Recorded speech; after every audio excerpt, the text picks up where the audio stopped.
So I wanted to do a video of this refactor because I thought it would be helpful to show, but it's hard to record this as a GIF because there's a lot to explain. So basically, in the drawing robot project, there are a couple different concepts of movement, both at a low level and a high level. So we have this concept of rotate both, which is that the actual instructions going to the individual motors to tell it when and how to rotate. And then there's this higher level idea of movement, which is move to, which is actual, take these Cartesian coordinates, translate them into the motor instructions, and then pass them down to the motors. And whenever I ported over the rotate both, one of the things I did was to group in the instructions for left and right the way that they were before, but then also add in a parameter for step resolution, so that we could say we want to move this at like a full step, full step, half step, quarter step, 8th step, 16th step. So we can control exactly how much the gondola is going to move with that resolution. So we have that at the rotate level, and you can actually see it in some of the the message example of the message that we can send to the drawing robot, which is the step resolution with the name that we want, the name of the resolution we want to use. But we don't have that at the move to. So whenever I pour it over Andy's original code, in the original code base, we were hard coded to one specific resolution.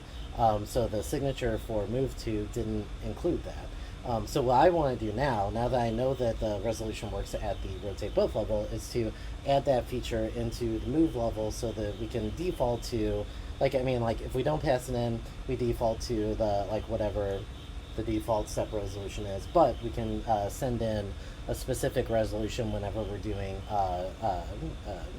different movements. So so for rotate both, those instructions need to have an interface which specifies it needs to have this form for left and right, and then the resolution value being passed in needs to be an enum for step resolution. So I want to add that to the move to signature so that could be passed in. And actually, before I do that, to take a peek, since we're using TypeScript, we have a really accurate idea of where this method's being called and what the signatures look like. So we can see that currently they're being passed in as individual parameters. So really we need to add in another parameter here, an optional parameter, so that it's backwards compatible, that is resolution. And I also, while I'm doing this, I also want to change the signature, because now we're getting into 4 arguments and 2 of them are optional, and it seems like it's better to convert that to an object. So I'm gonna the thing that I want to show is doing this refactor using using vscode and TypeScript tooling.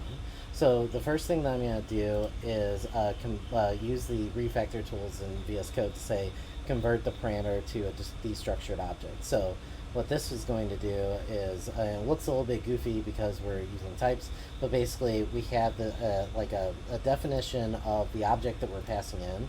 So the x and the y value need to be a number. The pin state during move needs to be a pin direction enum, and then we're destructuring that into these individual variables, which is why the body of the method doesn't actually change, because we're still pulling them out into those individual variables. So a little bit of cleanup there.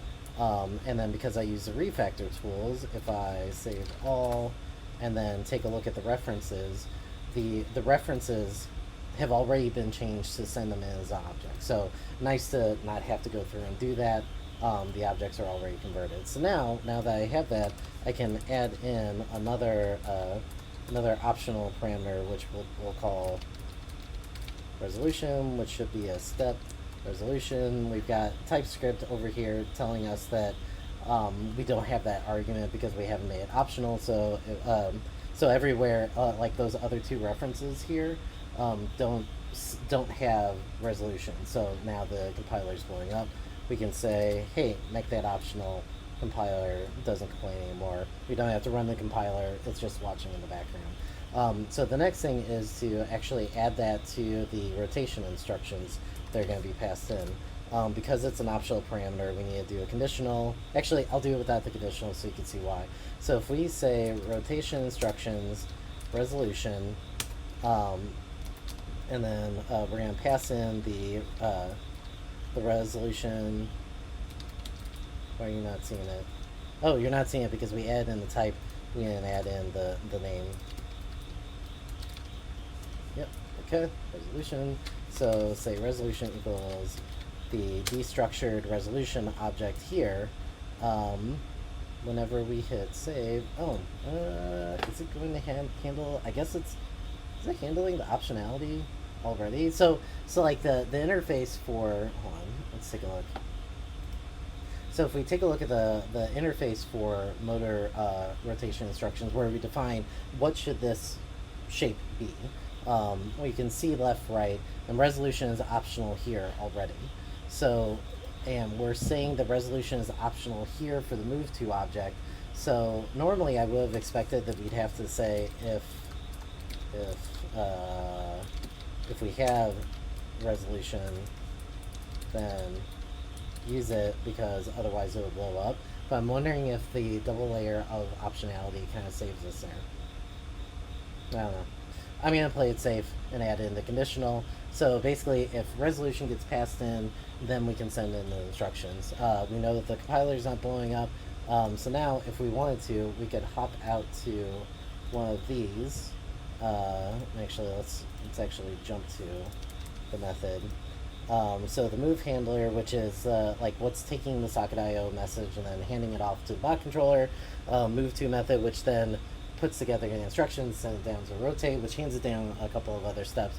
Now, if we wanted to, we could say that, let's see,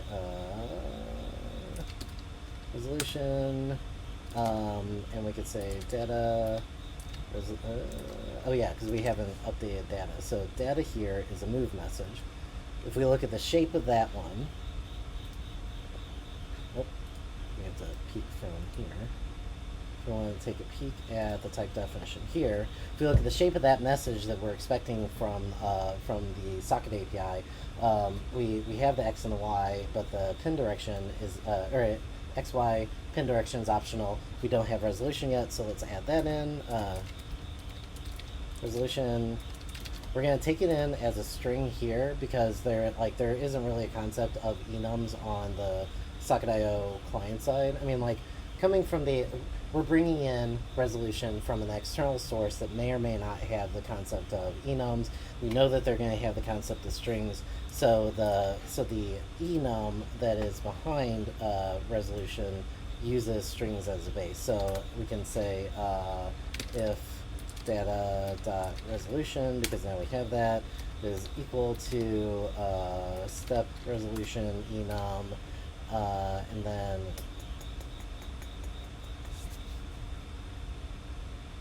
we'd have to do this as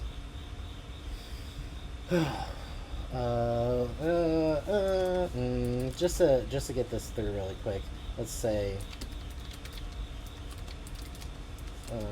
resolution is equal to step resolution and then data dot resolution. So and text can't be used for the index, but this index should be, yeah, the index is a string. So this would be the string that we're passing in the message data. We should be able to grab the enum based on that. Why is this blowing up? Why is this blowing up? Let's only have any because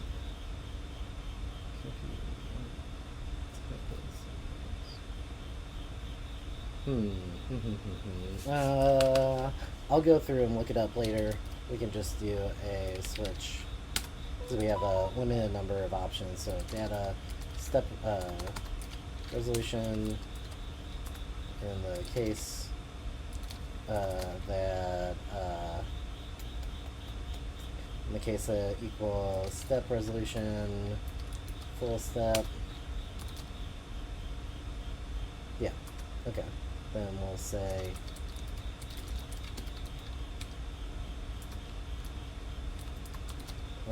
step resolution. Okay, so we'll set a variable. I know that we could just leave the type off, but let's see, resolution step resolution full break. Are you going up? Oh, duh.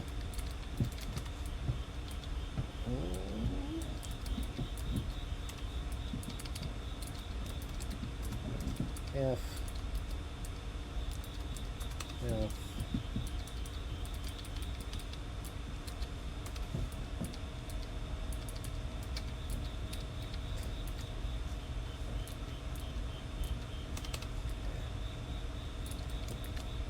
quarter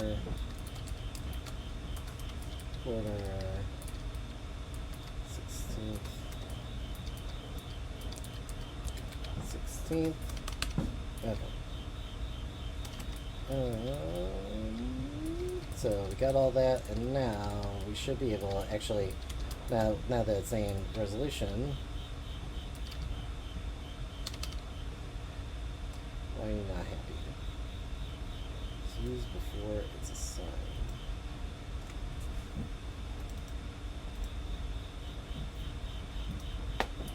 It's assigned.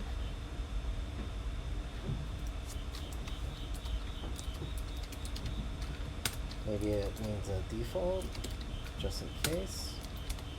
Step.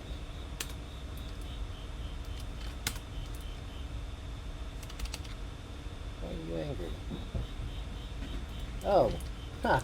Because I broke the syntax. Okay. Yeah. Yeah. Okay. I think I still need that. Yeah. Okay. Okay. Okay. So, and really this should be pulling from a config. I'm just trying to go through here so we can actually try it out. Okay, so now, the API, okay. So now, with move to, let's grab the move to instructions, move to, we've got our X and Y. Let's add in our, and let's say that it's going to be, let's just start with, cool. Alright, so we got our new instructions, we've added in resolution. When that will be relayed down from the server. The server doesn't change the shape of the message, it just passes it to the appropriate bot.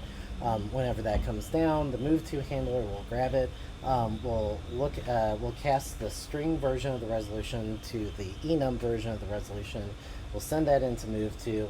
Move to will add that to the rotation instructions and pass that down to rotate both, and rotate both will pass it down, etc., etc. And now we should have support for step resolution. So let's see if it actually works. Oh, actually, let me move myself up here.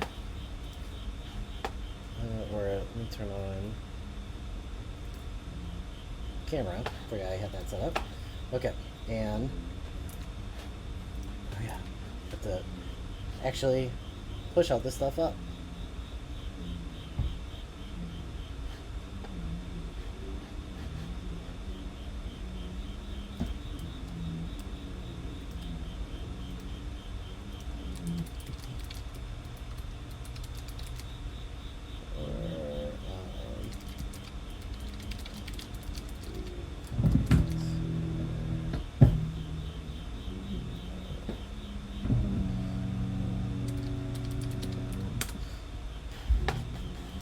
Alright, so now that's all there. Let's push it up to the drawing robot. This video is longer than I expected it was going to be. We should have added some console logs so we could see it happening live. So this is the log for the drawing robot. So once the source code is done compiling, we should be able to both look at the robot as it moves, look at the log to see if it blows up or not.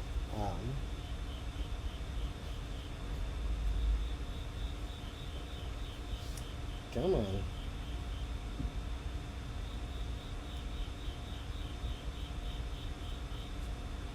This is probably a part that if I go into Premiere, I'm going to speed up, so we don't have to sit and watch this.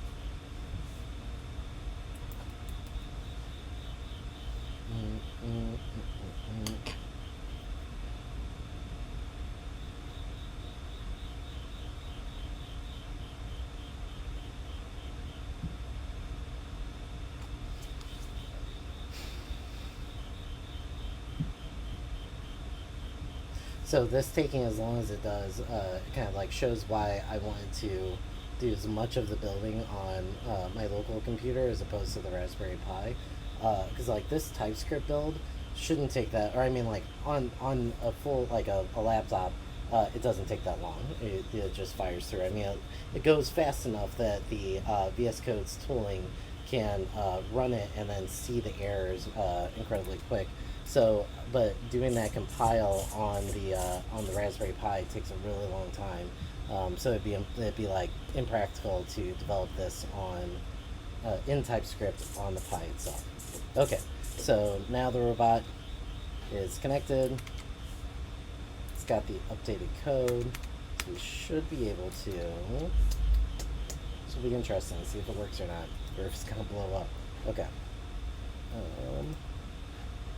So let's see if we can move to 10, 0 at full step.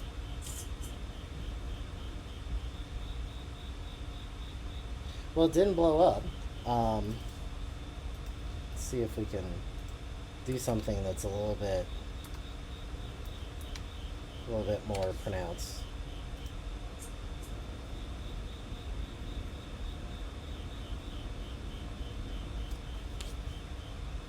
That doesn't seem like a full step. Let's go really, really slow and see if there's a difference.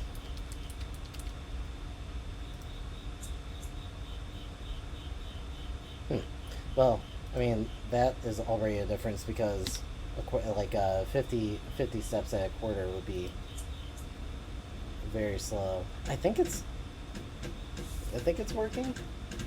Oh, now it's hopping too high. Oh God, the video.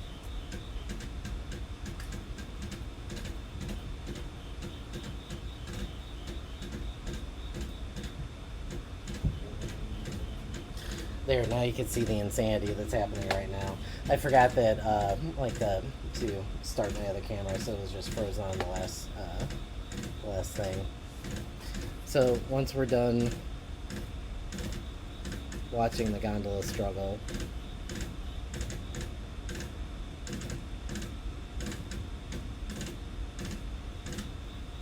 I mean, the upside about this is that while it's freaking out right now, it does show that that we have correctly added the support.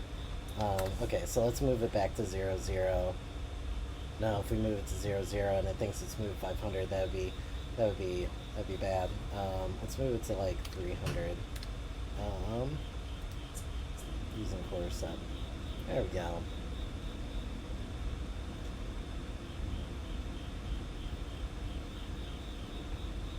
Or are you gonna fall off? Oh yeah, you're gonna fall off. Oh, hey, you made it. Cool. Okay, so quarter step.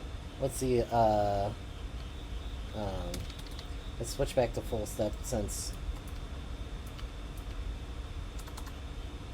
Let's see, full step since the camera is frozen. Oh no! Why are you going down?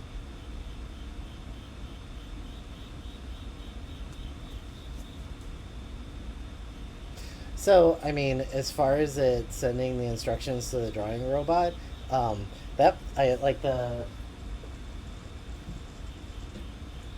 Oh God, I have to go redo all of this. Kind of worked. You know what? We learn from watching things screw up. So to show let's add some logs in here so that we can confirm that we are getting getting the resolutions that we're expecting. So let's see if resolution.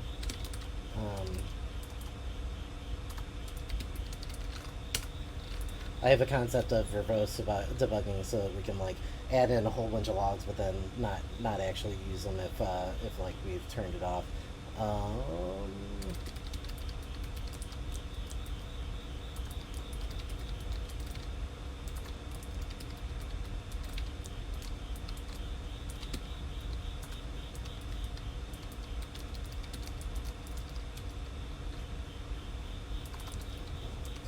Okay, so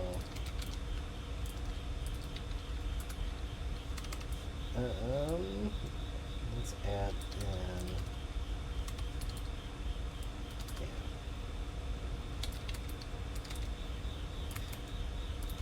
Oh yeah. Okay. Okay.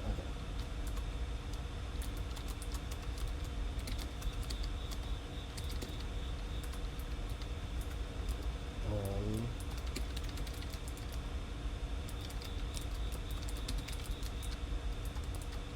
let's see. Data errors.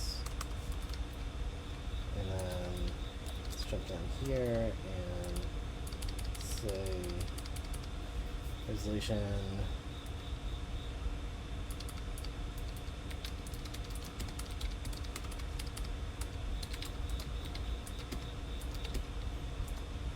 Okay, so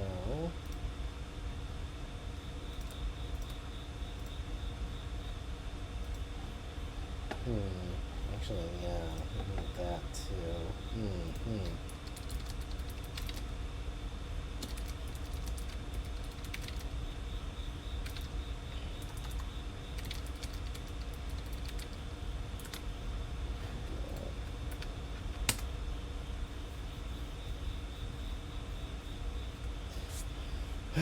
Okay, so now, whenever we do the move, we'll be able to see what resolution is being sent up. And really, I mean, like on a more practical level, I'm going to be going through and adding this into the unit test and asserting it there instead of doing it like on the fly. But I'm trying to do so many things at once. I guess now that the drawing robot is hanging on its side off of the drawing surface, you can see that when like part of what I wrote in for the controller code is that as the robot either like as the bot controller class constructs itself, it will actuate the pin a couple of times just to give some kind of a physical indication that that it has constructed successfully. And then also when it connects to the API and it's ready to receive messages, it will tap the pin a couple of times as well to say, okay, I'm ready to get instructions. Or if the bot's up on the wall and the server blinks and it disconnects from the server, it will try to start reconnecting again, and then once it has reconnected, it will tap the pin a couple of times. We may end up switching that to LEDs to like give like a status indication so that it's a little bit more like it's not momentary and it's a little bit more detailed than like, oh wait a minute, how many taps did I hear? Like maybe like if it's a yellow light, the bot is ready, but it's not connected to the API. If it's a green light, it's ready and connected to the API. If it's a red light, it wasn't constructed correctly or something like that. But at the very least, without adding to the circuit, this makes it a little bit easier to get some kind of indication of the state of the drawing robot. So finish waiting for the transpile. Okay. So now on the log,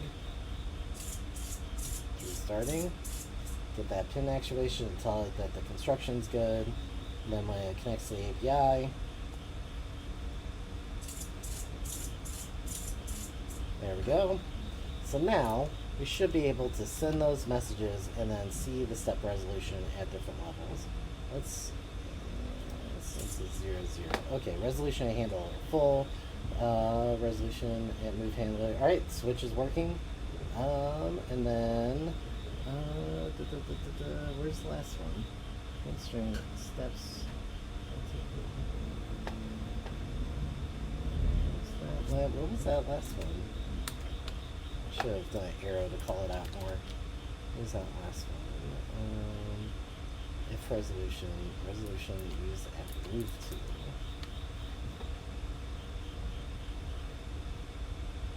Pin direction. Oh, interesting. So. Got the pin direction. Did resolution not come through? How did that happen? Move to. Oh, because we added it to one of the. We added it to one of the signatures, but not the other.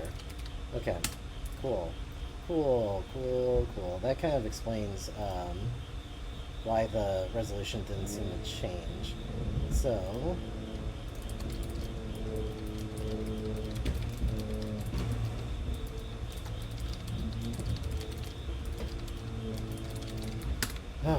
goodness.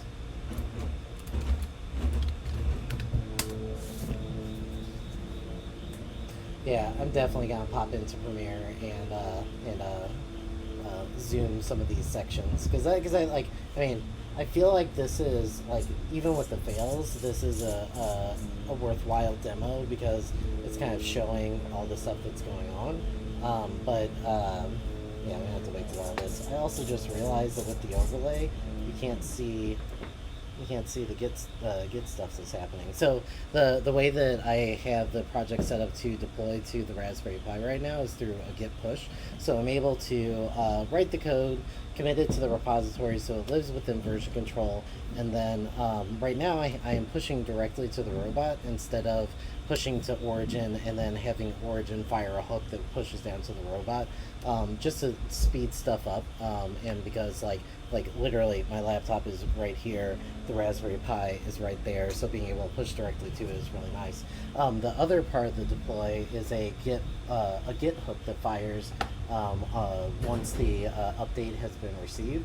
And it does a couple of things, like it stores, like there's a cache config in the code base. It stores that in memory because the distribution folder is going to get wiped out when the compiler rebuilds it. It checks the package lock.json file to see if there have been any new dependencies added to the code base. If there have, it does a npm clean install.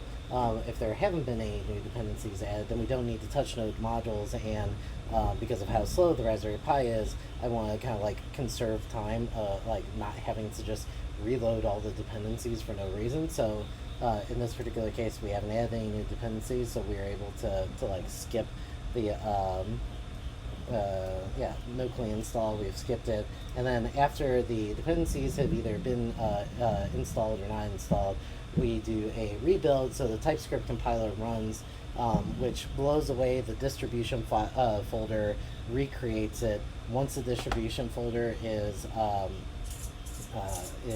so once the compile is finished, we take that cache config that we have in memory, we write it back to the config file so that we retain any cached information, and then PM2 reloads the process, and that's where we're seeing it now.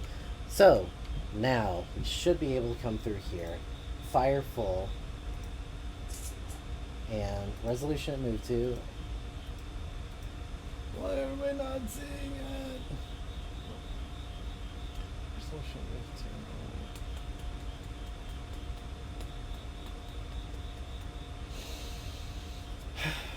to. Okay, well, that's frustrating.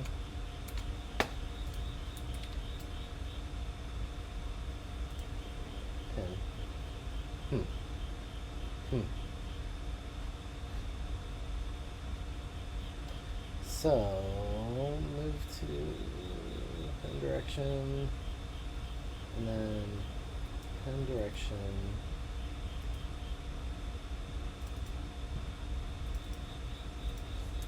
Let's go.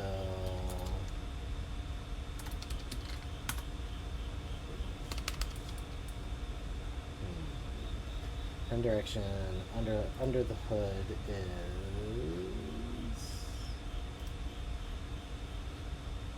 okay, just a number. So that we can try this without recompiling the code again. So we know that there are two ways that move to can be called. This, by the way, is one of the reasons why doing this by unit test is nice, is that it's like reducing the need of having to run the compiler and push up to the bot and stuff like that. So we know that move to is being called by the handler. We know that because we're seeing those messages that we put in, and we know that within the move to handler, there are two possible ways of calling it: if pin is defined or undefined, or if pin is defined. So if pin is not undefined, we call this one. If it is, we call this one. It should be passing through the resolution. So let's just define pin. Let's just define pin in the message and try and call it the other way.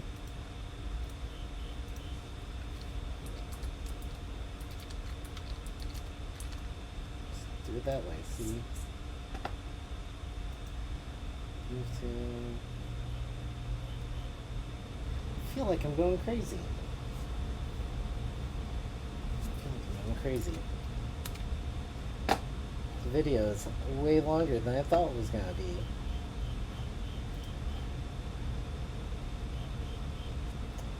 Okay. So, move to handler, gets the data. We know that resolution is coming through. We switch through, and we set a resolution variable that we're going to pass through. We know that that gets set correctly because we could see full both spots, and then either way we have resolution being passed through. So resolution, we expect it to be step resolution enum, which we know that we got that. It's optional, so we know that it's possible. We have the variable coming in. We're checking to see if the variable exists. I mean, like there's just like a truthy version of it, but really that should still be firing. We log. Right. Let's just get real specific.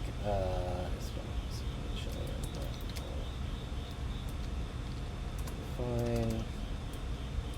Let's remove this so we know that it fires either way, and then let's put it as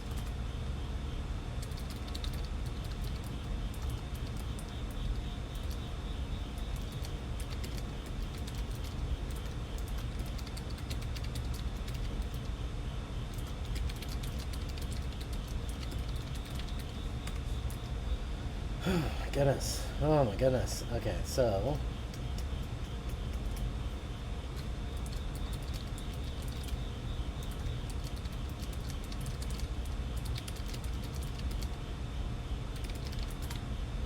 the nice thing about working on a code base by yourself is that I can add all kinds of crazy git commits and not be too upset by it. Okay. So now, regardless of if resolution is defined or not, the only possibilities are that we get the enum or we get undefined. We know that the switch is working. We know that the switch is working because we're getting the logs. We know that it's getting the correct.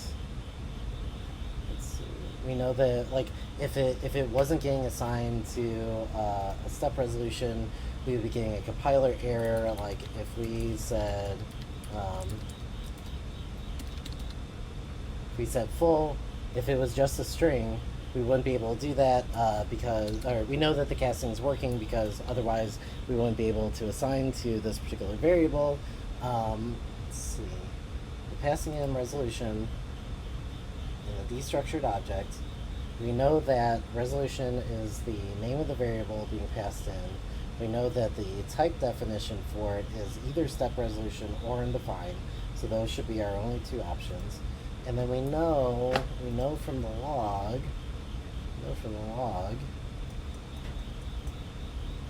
that we're getting the value full. Is that spelled right? Let's be 100% sure.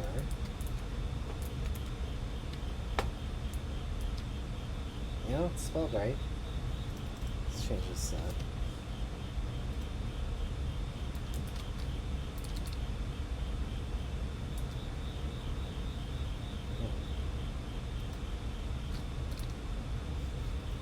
Try that once it's ready.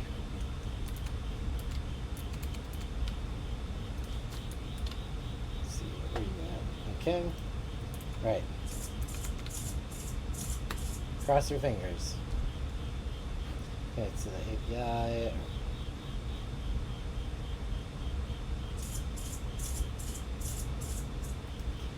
Alright, send our half step up. Okay, so we gain half.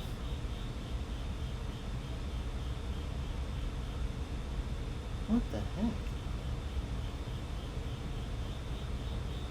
I feel like I'm going crazy.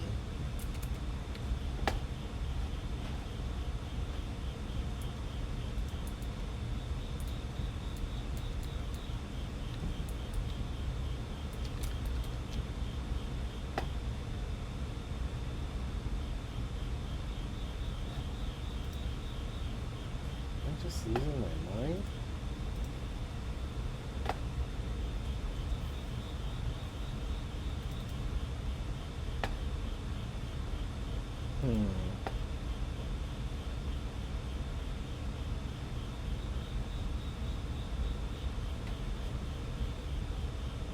Because one of these should have fired no matter what.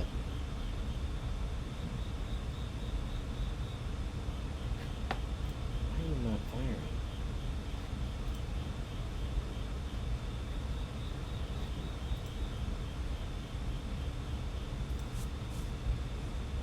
Just let's see it.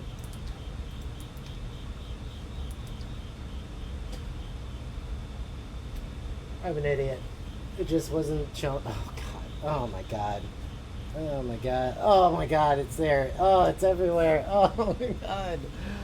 Well, okay. So I mean, I guess we've just confirmed that the thing that we put into the code, like who knows how many minutes ago, actually worked the first time. Jeez. Okay. Okay. So now we know that we can come through and send. Oh, jeez. I cannot believe that. Okay. So now we've had support for step resolution. The gondola is hanging off the drawing surface, but hopefully this is a good example of how to use the vscode tooling and like the TypeScript compiler to refactor the code to add in support and know that you've committed it everywhere.